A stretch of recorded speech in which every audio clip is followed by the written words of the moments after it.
This is the Yanks Go Yard podcast with Adam Weinrib and Thomas Carinante. Welcome to a Thursday edition of the Yanks Go Yard podcast. I'm your host, Adam Weinrib, alongside Thomas Carinante. I was worried earlier in the week we might be catching the Phillies at the wrong time. Who wants to play an 0-3 defending NL champion? Well, maybe it is the right time. It's kept on smacking the Phillies. That first game, Nestor Cortez's season debut, was a very obvious L, a schedule L, I would say. Oh, how many innings can Nestor give you? Oh, the Phillies are angry. They're motivated. They want to shrug off this bad Texas series. Nope. 8-1 win. Yankees won 8-1. Second game was as boring as you'll ever see. Third game was as clean a Garrett Cole victory as you will ever see. And that amounts to 2 out of 3, a 4-2 start to the season, heading into a surprise off day today en route to Baltimore. Yankees rained out yesterday before the game against Philadelphia even started. Pretty sick way to start out a season and pretty tough way to start it out. 1-5 if you're the Philadelphia Phillies without Bryce Harper and Rhys Hoskins. Don't want to put too much salt in that wound, but it's the Yankees' job to win games, and they did it. It's easy to tell who we're most impressed with so far. A couple trouble spots. We'll get to it all on the recap show. Make sure to find us on Apple Podcasts, Google Podcasts, Spotify, wherever you get your podcasts. Drop us a 5-star review along with a potential mailbag question. If you got it, put it in your review, please, and thank you. We are more than happy to answer those. And again, remember, 5-star review, good. 4-star review, you might think it's good. It's bad. It does not do anything for us other than bring our rating down from 5. You want to leave a 4, you might as well just leave a nothing and give us a comment or a tweet saying, hey, I was going to leave a 4-star review. I think you guys do a 4 out of 5-star show. Here are some things you can improve upon. Great. We love the feedback. Just don't drop it in the reviews. Very, very sad. And again, please subscribe to this channel if you have not. If you are, a fan of the video, if you want to give us a little thumbs up, smash that subscribe button. Please do so. There is no better time than the present. Well, there's a better time than the present because we lost Thomas Carinante. Oh, he's back. Let's go. Thomas, not if you hear me, holler if you're with me. Not great. I'm going to bring everybody's attention here as well while you're still listening, while we're waiting. There's also an interview with Mike Greenberg of ESPN now up on the Yanks Go Yard channel. And that's very Yankees relevant. And obviously, Mike is there to promote his new book, Got Your Number. And so there's a lot of historic number talk in that interview. But in addition to all that, and yes, we do get into the Aaron Rodgers Jets stuff and the Lamar Jackson rumors. And I was sort of wondering when I recorded this last week, like, man, is this going to be irrelevant by the time it posts? Nope, because apparently no NFL team wants Lamar Jackson, and no NFL team, the Jets and Packers can't come together on Aaron Rodgers compensation in any capacity. Pretty weird. So we're still waiting for resolution there. But Mike joined us to talk about everything Yankees related. It's a number related book, so not shocking that the team with all of these retired numbers that is petitioning the league to open up more numbers so they can take numbers off the backs of their manager and put them on players. They own the single digits. Jeter's best number 2 of all time. Babe Ruth best number 3. DiMaggio best number 5. Spoiler alert: Mickey Mantle does not win 7. But listen to Mike Greenberg talk it out on the channel, on the video. We'd very much appreciate it. Thomas Carinante, welcome back to the podcast. Do you have a special betting promo for the folks? When do I not? We got Masters Week this week, guys. Started this morning. So if you head on over to DraftKings, DraftKings.com, punch in the code YanksGoYard as a first-time user. You bet $5 on any sport. You get $150 in bonus bets if your bet wins. We still got a hell of a slate of MLB. Got NBA playoffs coming up in like a week. What is it? Does the playoffs start in, I think, next weekend or something? Got the play-in tourney first. Yeah, and then we got the playoffs in general. We got good times. If you're comfortable now betting some MLB, I think we're about to settle in. It takes a couple weeks anyway, but pop on over to DraftKings.com or download the app. Bet $5 on any sport, get $150 in bonus bets if your bet wins by punching in the code YanksGoYard.com. It's a minimum $5 deposit and wager required. New customers only. You must be 21 and present in New York, New Jersey, or Connecticut. It's for the tri-state area, and only if you're a Yankee fan. I don't think we specified that. Actually, just kidding. If there's any haters on here, Mets fans, Red Sox fans, please join in on the fun.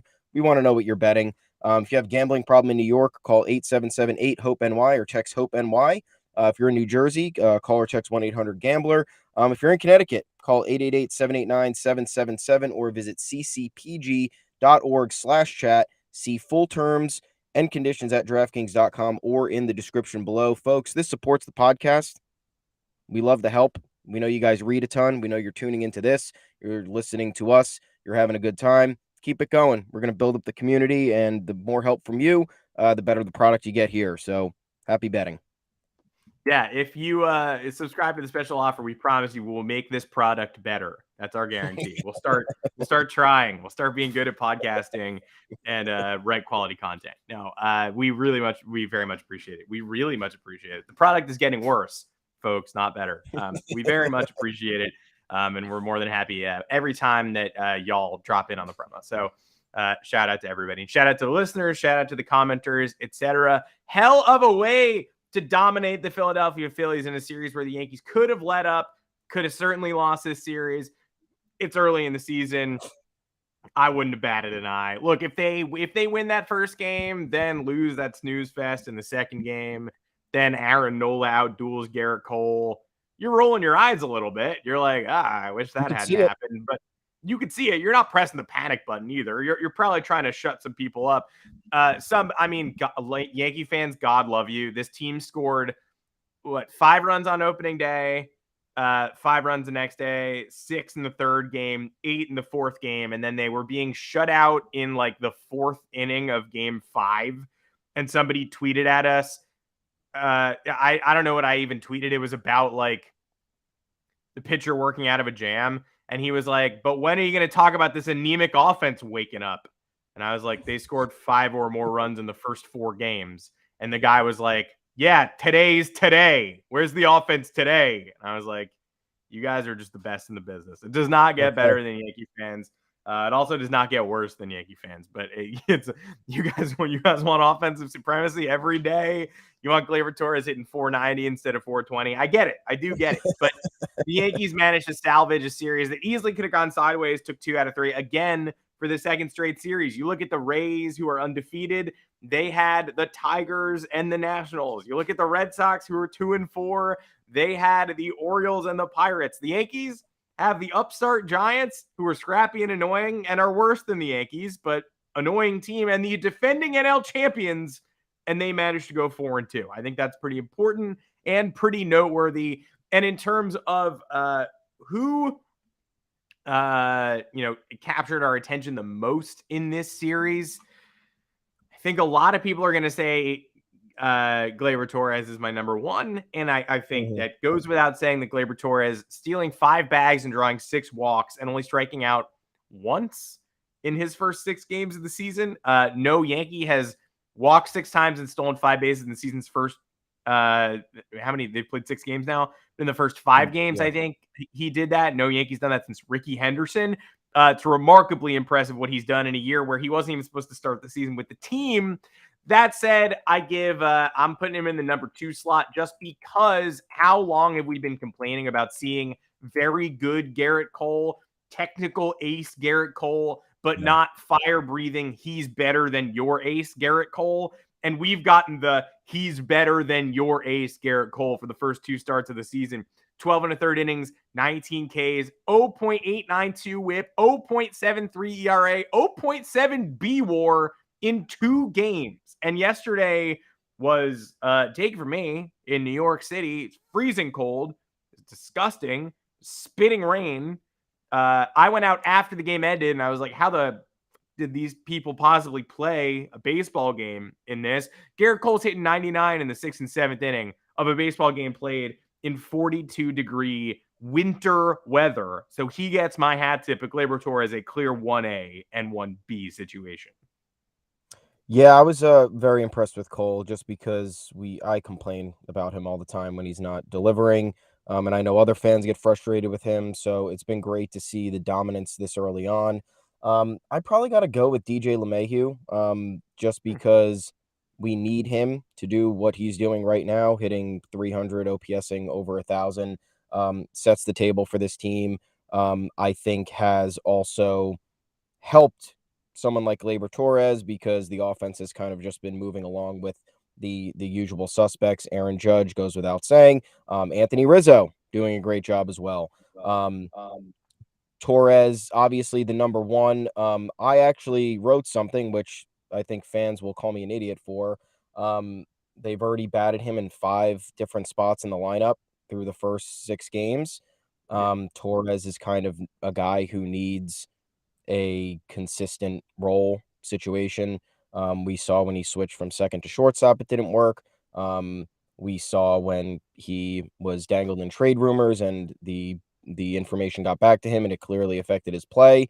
Now he's back situated at second base. And he's hitting the ball well in the early going.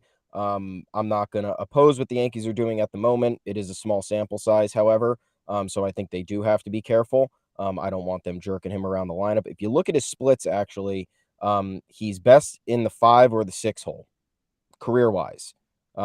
His rookie year in 2018, I think it was, he got like 50 games in the 9 hole, and he was doing so well that he eventually got pushed up, and he got most of his reps after that in the number 5 and 6 spots.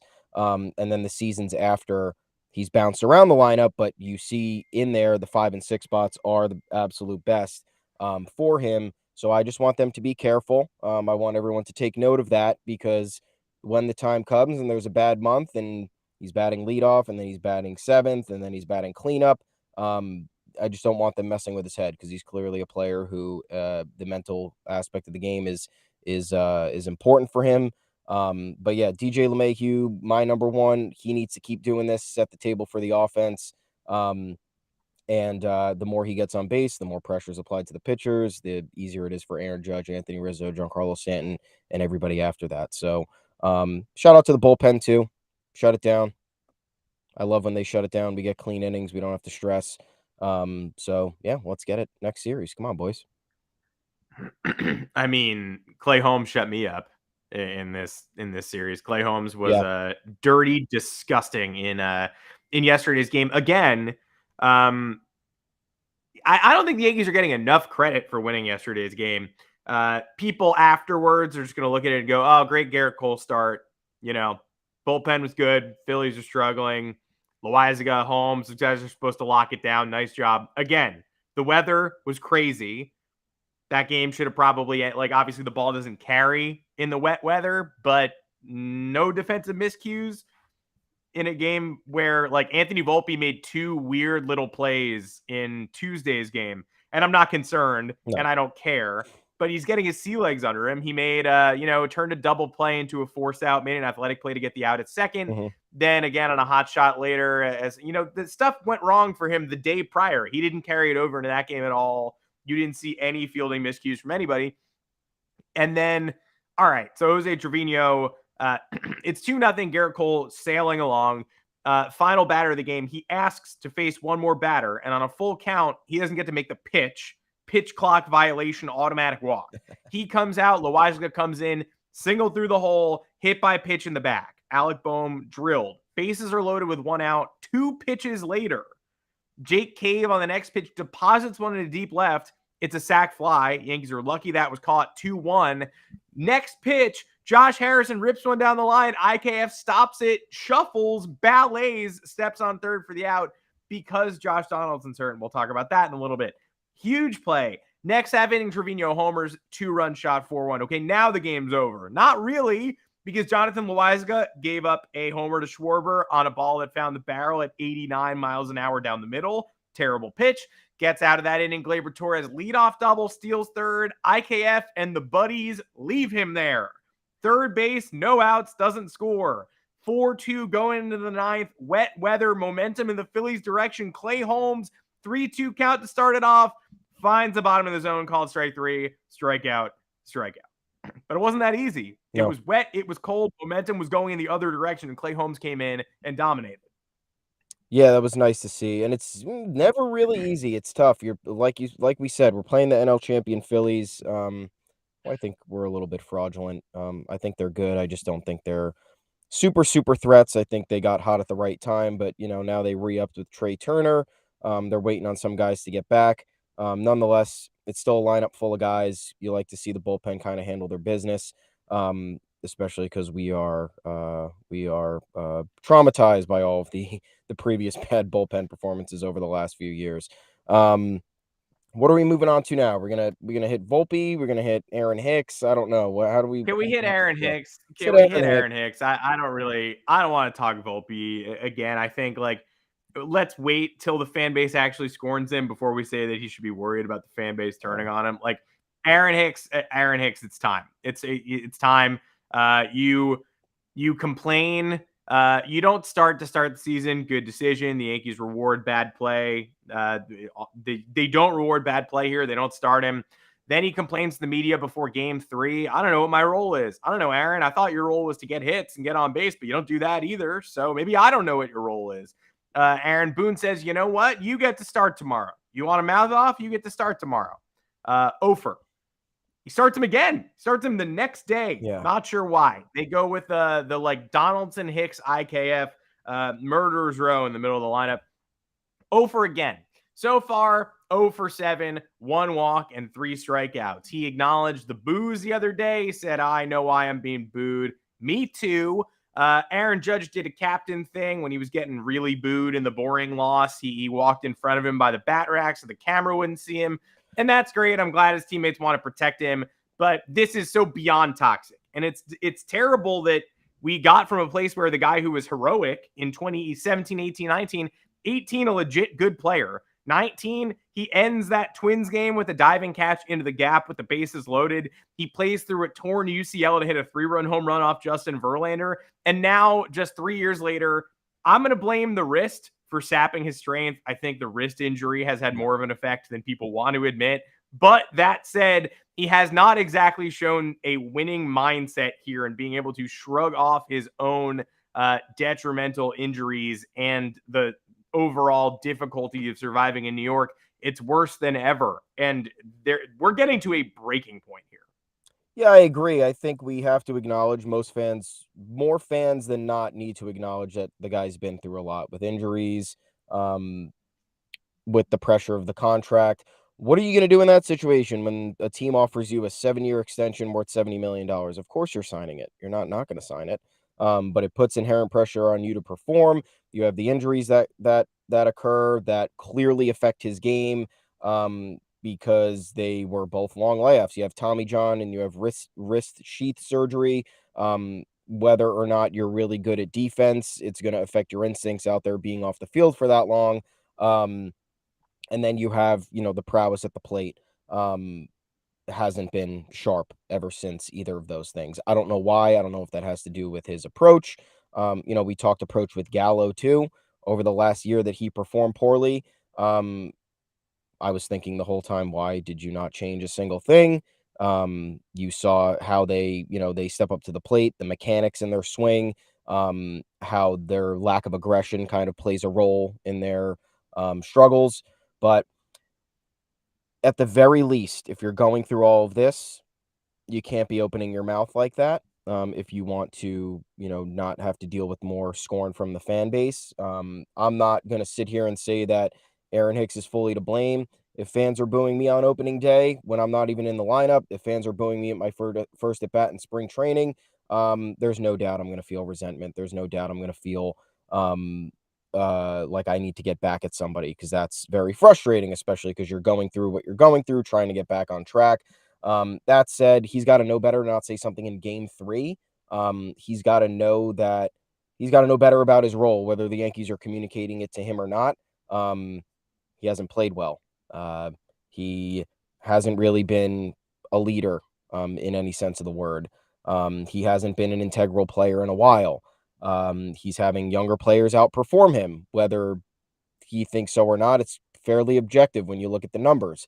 So for a veteran who's been around for as long as he has, saying these kinds of things and then not backing up the talk, it's adding fuel to the fire. it's giving the Yankees more of a reason to figure out a way to end this relationship. At this point in the early going, seems like he's picked up right where he left off from last year. And to me, in my opinion, which is what we were talking about all offseason, it's not even worth a spot on the bench. I think the bench spot should be for important players, whether it's a DH or a pinch hitter, doesn't matter as long as that person is producing. Aaron Hicks doesn't seem like he's going to be producing. And now that the Yankees kind of have the out with Oswaldo Cabrera playing some outfield, with Harrison Bader hopefully returning at the end of the month, and now Franchy Cordero is someone that they might rather go with. They probably have to figure something out sooner rather than later with Aaron Hicks, because you don't want the fan situation boiling over. It got ugly in 2021. It got ugly last year. Why do you want to recreate this? I understand Aaron Hicks is still under contract for a little while, but the Yankees can afford getting rid of that. You got to end the toxicity. We saw various things affect this team over the years, whether it had to do with vibes, whether it had to do with something off in the locker room, clubhouse. We don't know what was going on, but we certainly don't need these renewed vibes in 2023 being interrupted by someone who's not really an asset or a core player of the team disrupting any of that. Yeah, it's over, right? Yesterday they had a runner on first. They had a runner on first and no outs, and they let Franchy Cordero. That's me. Sorry, folks. Setting a fire they let there? Franchy. Yeah, there's a fire alarm. Why don't I just mute myself? Yeah. Yeah, they got some production from Franchy Cordero. He's playing right field yesterday or the day before, guns the guy out at second base. I don't know how excited I am about his bat, but it's clearly, I think, at least a little bit more promising than what Hicks has to bring to the table. Yesterday, lefty on lefty yesterday, they have Cordero up with a runner on first, no outs in the 7th inning, right? Yeah. Cordero, lefty on lefty. Gregory Soto's in. He's throwing 100 miles an hour. Aaron Hicks, if he's worth keeping on your roster, he pinch hits there. And that's and right. They were like, no, he's not an upgrade. We'd rather watch Franchy Cordero learn to bunt in real time rather than pinch hit Aaron Hicks. And then you'd think oh, whoever pinch hits here would have to be a defensive replacement for the next 2 innings. And they were like, Aaron Hicks, yeah, not a defensive upgrade over all-time historic butcher Franchy Cordero, whose first Yankee game was spent grabbing a ball down the line and trying to throw a runner out the plate and airmailing it so spectacularly that A, Nestor Cortez caught it and cut down the runner at third.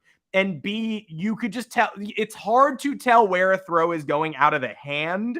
Cordero released it and you're like, that might go in the crowd. That's not going to be caught by a guy on the field. And then luckily it was, and they turned it into an out and a crazy play. But that's who Aaron Boone was like, I'd rather have that guy in the outfield for the final 2 innings of a rain game at 40 degrees than Aaron Hicks. So that's how you know it's over. Some fans have goldfish memories, and a lot of people are acting like Aaron Hicks was never good. Aaron Hicks was good, and You liked him a lot in 2018, 2017, and for a good deal of 2019. Really good player. Took his walks, power, finally turned into that top 100 prospect pedigree in 2018, and it all clicked. But guess what? Now he's terrible, and a lot of fans are like, I'm not seeing the effort. And a lot of fans criticize effort. They don't know what's going on behind the scenes. I think it's fair to criticize his effort because I don't see it. Yeah. I mean, it dates back, to last year with everything that happened. I don't know if he's turned a corner mentally in terms of what he dealt with the fan outrage during that Rays game and the fan outrage that's ensued after that. Remember, he was literally benched down the stretch during home games. He was played exclusively on the road. The Yankees were obviously trying to shield him from that, and they didn't want it affecting them. So, again, life moves fast in New York. I say it literally every other podcast. If he's starting the season 0-for-7 and whiffing the world, it's not a good start. It doesn't bode well. You need to get off to fast starts in these types of situations to at least work towards acquiescing the situation. I don't know if he's going to be able to do that. And even if he is able to do that, I think there's still going to be some resistance from the fan base just because of everything that's happened. So it's a situation that I don't think is going to solve itself, and the Yankees just have to cut their losses as soon as possible. I don't know what that's going to look like, but they got to move faster than they have the last couple of years. Life moves fast in New York, and if you move fast in New York, New Jersey, Connecticut, you can bet $5 on any sport, get $150 in bonus bets if your bet wins with DraftKings. As long as you use the code Yanks Go Yard. Minimum $5 deposit wager required. New customers only, 21 plus and present in New York, New Jersey, and Connecticut. Gambling problem? Call 877-8-HOPE-NY or text HOPE-NY 467-369 in New York. In Jersey, call text 1-800-GAMBLER.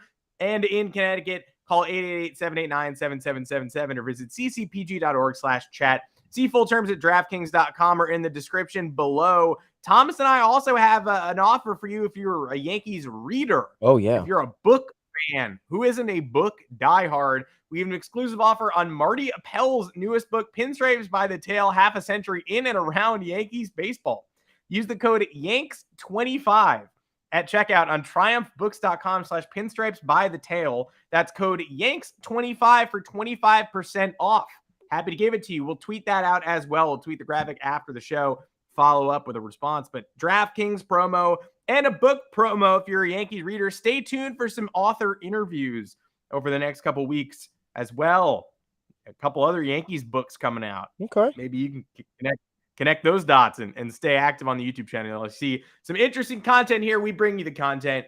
We are the content fiends. Only shake up after the first 6 games of the season. Only one more player has been lost to injury. Oh, great. We lost 3/5 of the rotation. We lost Harrison Bader. We lost several bullpen pieces. Although apparently Tommy Kahnle's rehab is going well, which is weirding me out. They said in the broadcast yesterday he was given thumbs ups in the bullpen session, and people are saying end of April. And okay, great. If you want to tell me that, that's great. I look forward to seeing it. One more injury in the cold first 6 games of the season. It was Josh Donaldson, and he injured himself, his hamstring, running out a flyout yesterday. Wasn't running very hard. Walking to first, his hamstring went off. Said a little soreness after the game. Got to get some imaging there. We'll have some severity coming up. I assume IKF won the Gold Glove at third base in 2020. He did. Yankees have an infield logjam with Josh Donaldson. Josh Donaldson has 2 hits to begin this season, 1 home run, a bunch more strikeouts. I haven't considered him as big of a hole in the lineup as Aaron Hicks, but he has been. He's been quite bad. You remove that, theoretically, you get Glaber at second every day. You get DJ at third every day. You get Volpe at short. You get Stanton at DH when hopefully the outfielders come back. For now, you got to keep playing Stanton in right. But maybe you get a little more IKF at third than you were expecting. That's not so bad either because, again, beat Gio Urshela out for the Gold Glove there, made a Gold Glove play yesterday. The bat is what it is, but he makes more sense at third than center field. Thomas, I'm having a hard time coming up with much sympathy for Josh Donaldson's injury.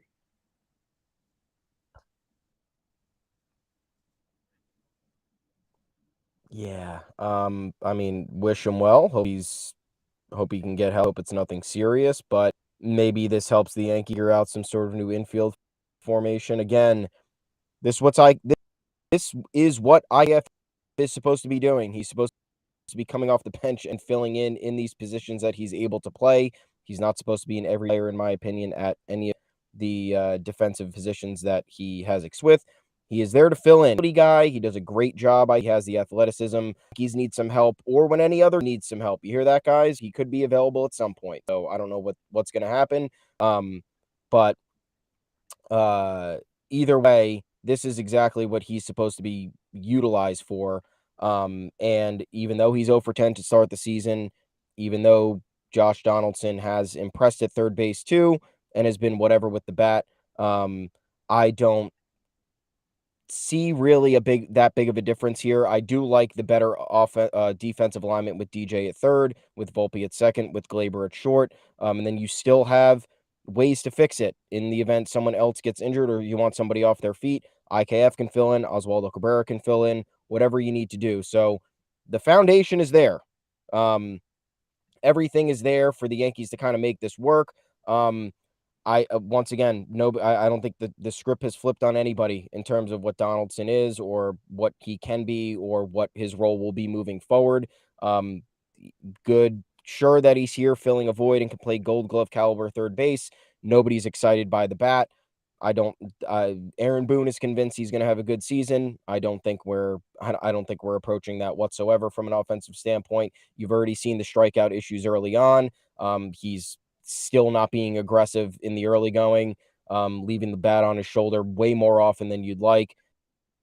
So I think this at least gives the Yankees an opportunity to see what they have and what they might think could be better. But either way, if they're running into a situation where they got to get rid of somebody, it's going to be Hicks. We're going to be stuck with Donaldson. They're probably not going to get rid of both. I don't know how you feel about that. No, there's no way they get rid of both. No. This is the closest you're going to come to them getting rid of Josh Donaldson. Yeah. Is Josh Donaldson self-immolating and just being like, yeah, I can't walk anymore. Maybe I should have been running because I walked and now my leg fell off and exploded. This is the closest you're going to get. So let's see what it looks like. And then if it looks great, it'll be a bummer when he gets back. But Aaron Boone says you got to be an idiot not to believe in the bounce back. And I guess I'm an idiot so far. I wanted to believe. I really did. And after he made those tangible changes this spring and hit that first home run, I was like, all right, I'm into it. I get it. But basically nothing since then. Speaking of concerns so far, I do want to flag Michael King, which, I'm not sounding alarm bells, just would have liked to see a better start here in a season where he proved to be the team's most important reliever last year. When he went down, everybody else went down with him. He had a fracture in his elbow, did not need Tommy John. That's great. 2 outings so far, and the stuff is the exact number of ticks down it needs to be to make it hittable. The slider, the breaker is, instead of being completely devastating, staying in the zone a little too long. Trey Turner, 2-strike, bloop single on it. Yes, 2 days ago, Kyle Schwarber, 2 outs, 2 strikes, runners on, got a hit off King as well. Came in to try to clean up someone else's mess and couldn't do it. Ultimately didn't allow any of his own runs, but allowed 4 hits total in an inning and a third. And he started this spring with good velocity. He was at 96 early in the spring, started last year 96, 97. Now he's down to 93, 94. He says the elbow feels fine. Great. That's the most important part. But he doesn't necessarily know the cause of the dead arm. Maybe it's trying to give a little extra effort to get back to the place you know you should be. Maybe it's as simple as that mechanical issue. Maybe it's wear and tear from taking the time off. He needs to build up the strength. I don't know, but I would have enjoyed seeing him debut in 2023 all the way back, and he's not all the way back. And I think it's fair to be a little bit concerned, not because he looks dreadful, but because of how essential a great Michael King is. Yeah, I'm not worried yet. I always knew that this was going to take a little bit of time, fractured elbow. Remember, they're going from Florida to New York, very different weather. You have to factor in the drop in temperature. We're seeing injuries all over the place because of that in the early going last year. How many relievers went down because of shoulder tightness, because of forearm tightness, playing in these colder conditions, coming off what Michael King's coming off. It was always going to take time for him to get back on track. I always figured that the velocity would come and go in the early going, because he's still waiting to get in a rhythm. He's still waiting to log those innings consistently. He's maybe faced with different high leverage situations that affects kind of your approach. He's got to get reacclimated. And I think to me, the weather is the biggest factor. You're in New York. It's been cold. It's been rainy. The conditions haven't been favorable. That's certainly not going to help, loosen your arm or get you a little bit more comfortable in your situations. We need to get into the 60, 70, 80 degree weather, I think, before we see a clear change with Michael King. And then in general, just the leg work. He needs work under him. He hasn't pitched consistently since last July. It was a pretty, in my opinion, traumatizing injury. When he threw that pitch, you knew something really bad happened. He obviously felt it. So I think maybe that fear getting buried in the back of his mind as he gets a little bit more comfortable on the mound can probably play a role. So I'm not worried yet. Is it the greatest sign? No, but I think most people should be aware that there are bullpen hiccups because people need to get over injuries. People need to build up their arm strength. People need to get beyond the cold. So check back in with me at the end of the month. Yeah. And the Yankees have afforded themselves the ability to have us check back in with them at some point down the Yes, line by of course. starting pretty well and having a pretty deep bullpen. Ron Marinaccios looked better than expected. Albert Abreu's looked better than expected. I'm not going to go ahead and sign off on that quite yet, but it's true. Ian Hamilton, Colton Brewer, both good cameos. So, you got to keep. And I was down on Clay Holmes after one outing. His next two outings pretty damn good.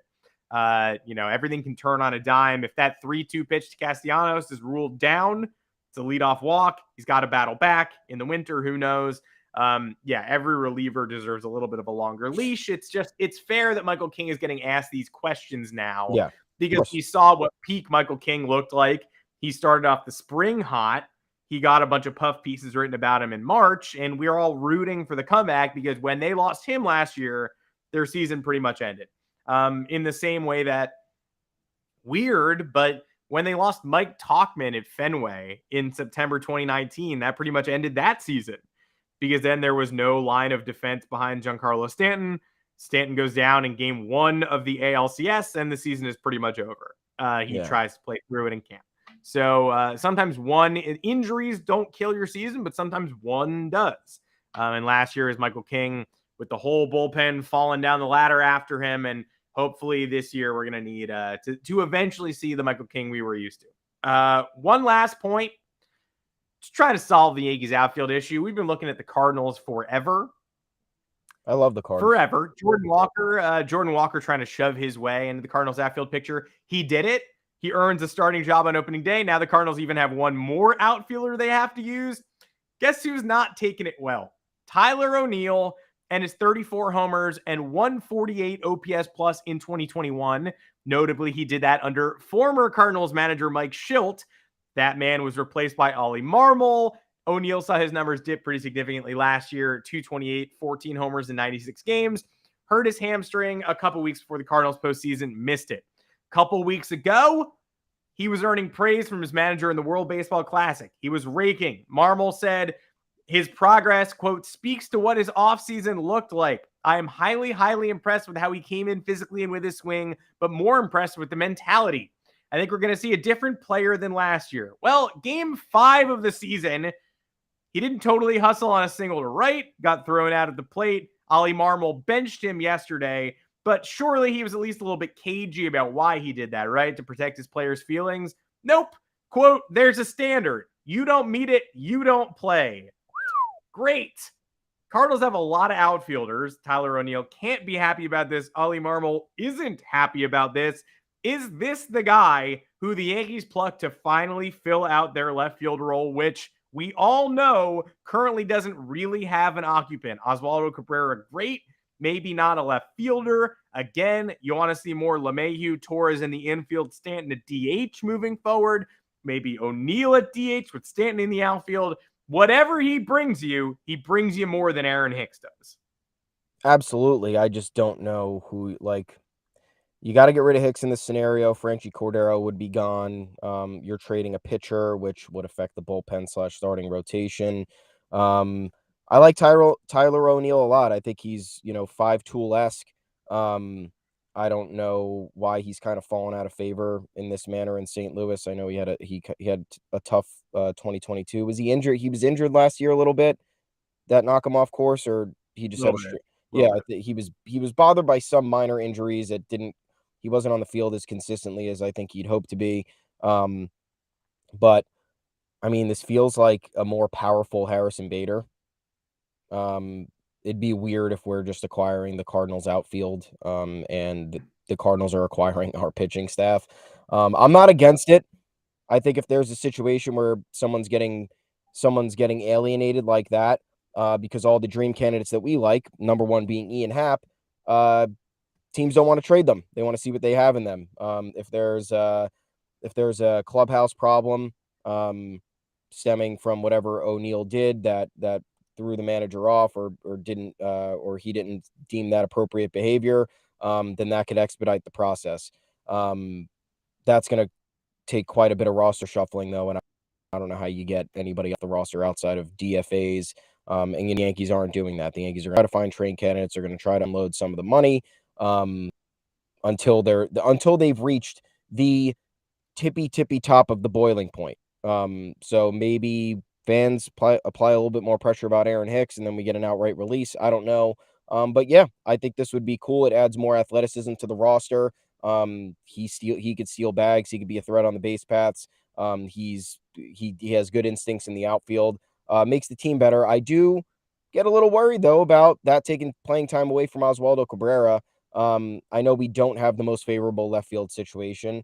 I've been on the record saying a million times, I don't think we need surefire all-stars or, above average players at every single position or like the most natural player at that position. I think there's key positions where you need that. You need that in center. You need that at shortstop. You probably need that at second base. But left field is kind of the one where it's like, all right, if you could play outfield, you could probably play left field in a decent manner, and not cost your team games and not be a liability. So my only worry is acquiring a player of that caliber, kind of squeezing Oswaldo Cabrera out, especially if looking at DJ LeMay playing more infield under this situation where Donaldson might be injured, because then you have IKF who might be more valuable at third base in that scenario if somebody needs to fill in. So I don't know. Again, check back with me in May. I want to use the month of April where people are at and how everything's going. Yeah, we still need a bench, though. Aaron Hicks and IKF and backup catcher and Frangie Cordero is not doing it for me. So I don't want Cabrera to lose playing time, but if I do end up with a bench that features either Cabrera or Tyler O'Neill every day, plus IKF, or it's not quite as bad as it is right now. Hopefully, we'll see. I mean, again, they're not going to make a move on this till at least May. They need to get their pitchers back. The Cardinals need pitching. I wonder if this is not the Clark Schmidt destination.